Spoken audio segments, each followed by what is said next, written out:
Le premier travail à élaborer dans la recherche, c'est d'abord de faire beaucoup de recherches concernant le sujet sur lequel vous voulez travailler. Beaucoup de recherches sur les critiques qui ont déjà travaillé sur votre sujet. L'auteur sur lequel vous voulez travailler. La recherche sur tout ce qui a trait avec votre sujet. Ne laissez aucune piste de réflexion qui a trait avec votre sujet. C'est la première des choses qu'il faut faire avant même d'aller voir un directeur de recherche qui peut-être va vous imposer à travailler sur un sujet que vous ne maîtrisez pas très bien. Le directeur de recherche, ça doit être un choix bien réfléchi. Quelles que soient les choses méchantes qui ont été dites sur lui, quelle que soit son indisponibilité, quel que soit le caractère qu'il a, s'il est compétent dans tout ce qu'il fait, il faut le suivre. La recherche, ce n'est pas la personne, ce n'est pas son comportement, c'est ce qu'il a dans la tête. Lui, il est conscient qu'il est payé pour être professeur, pour être encadrant, donc il ne va pas abuser de vous ni de votre travail.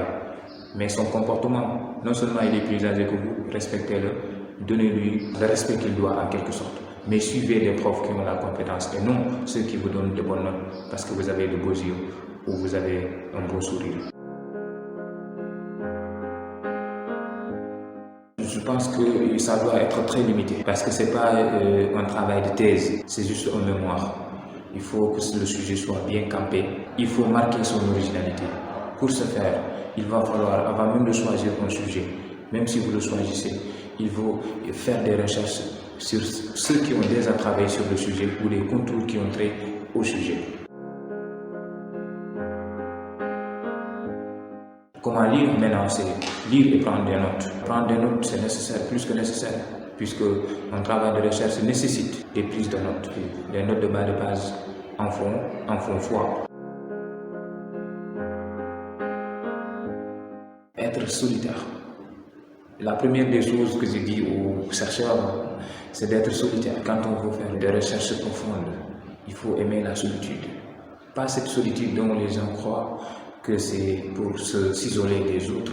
Vous êtes méchant, c'est pas ça. Quand on est dans la recherche scientifique, il faut qu'on s'isole.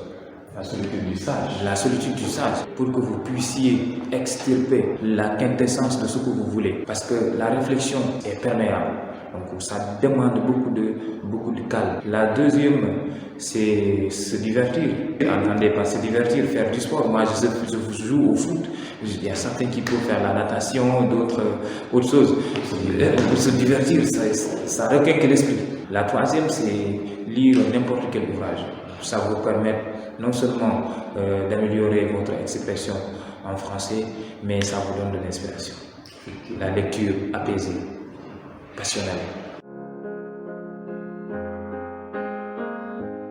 Un mémoire réussi, c'est un mémoire au bout duquel on voit des pistes de réflexion qui n'ont jamais été touchées auparavant dans l'espace universitaire. Même si d'autres en ont parlé, mais il y a une piste de réflexion qui est au centre de votre mémoire, qui est unique et édifiante. C'est ça qui fait pour moi la réussite dans vos mémoires.